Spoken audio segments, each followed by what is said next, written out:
Good morning, Mr. and Mrs. Johnson. This is John from Lakeshore of East Center.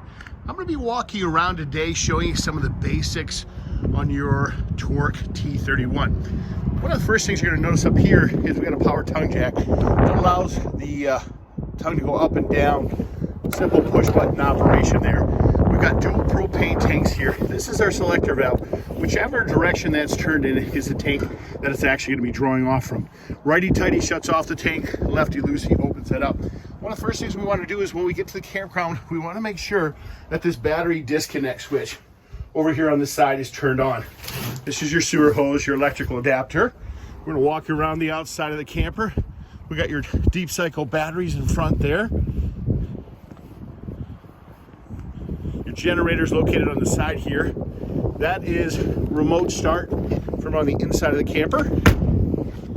Your sewer discharge is located down underneath here. Your 3-inch valve is your waste, 1.5 is your gray. Up here we've got your city water connection. You hook up your white water drinking hose to that. This is your black tank flush for your various tanks, cable hookups, exterior spray port, and this is where we attach your power cord, your 30 amp power cord. Walk you around the outside of the camper real quick. This is your fuel dispensing system back here. You've got a nozzle behind the black door, no different than a gas station. This is where your meter, where you turn on your fuel dispensing, your fuel fill for your generator, as well as your toys. Your ladder's rated at 250 pounds. You simply pull these pins, that will swing forward. This is where we unlock our rear patio door from. We flip these up, flip the handles around, and unlock the door and allow it to swing down into a level position with the cables attached. That's with the cables attached, it'll stay level. With the cables detached, it'll fall to the ground. Notice power jacks in all 4 corners. Simple push button right there. The operation of that. It is a good idea to check your lug nuts on your tires after your first 250 miles, as we have checked them and torqued them, but it is a good preventative measure so you don't ever lose a tire.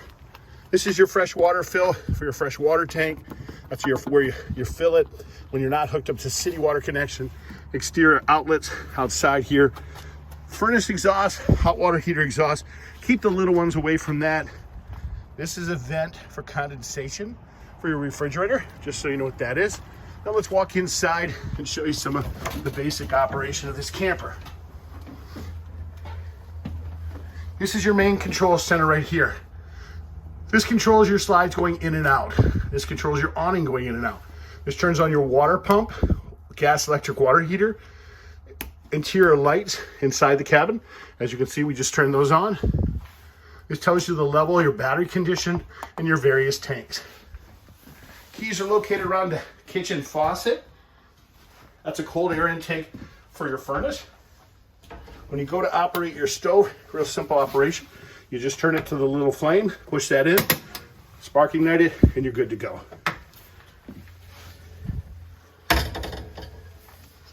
Your refrigerator is gas and electric. When this is pushed in, it's going to go to the most convenient power source, which means it's going to operate off gas while you're pushed in, and this is raised. With this pushed in this way, auto, it's going to go to the most convenient power source, which means if you're plugged into electricity, it's going to go to electricity and then to gas, the electricity were to fail. I'm going to shut that off right there so we don't use up your gas. There are instructions for that right here inside the refrigerator. So if you forget that, the fridge is nice and cold because we had it running overnight. I'll just walk you through the camper real quick. There's a button in the upper left-hand corner there. That's your generator button. That fires your generator up. So you've got power to that.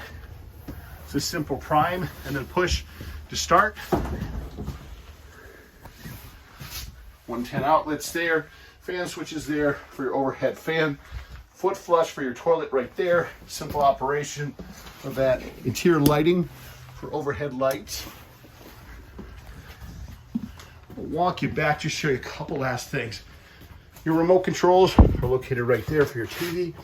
And that behind here is, well, if it wants to cooperate with me, are your 110 breakers and your fuses. Your fuses, it looks like it's stuck there for a second, are your fuses, are your 12 volt Then the breakers, of course, are your 110. To operate your furnace and air conditioner, we operate that from this control here. Push it a couple times. Snowflake comes on, that's our air conditioner. We control the temperature with the up and down arrow keys. Push it again for our furnace. Again, temperature is controlled with the up and down arrow keys there. Shut it off. We push it one more time.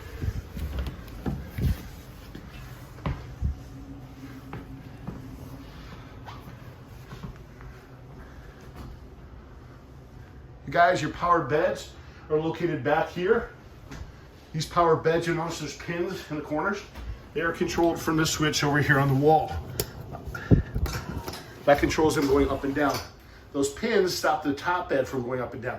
If you want the top bed to go up and down, you simply have to push that, and that will allow that to come up and down for you. You guys, this is John from Lakeshore RV Center. That is just some of the basics on your Nuke Torque travel trailer. If you do have additional questions, please don't hesitate to give me a call. You can reach me on my cell phone at 231-740-6225. Thank you and have a great day.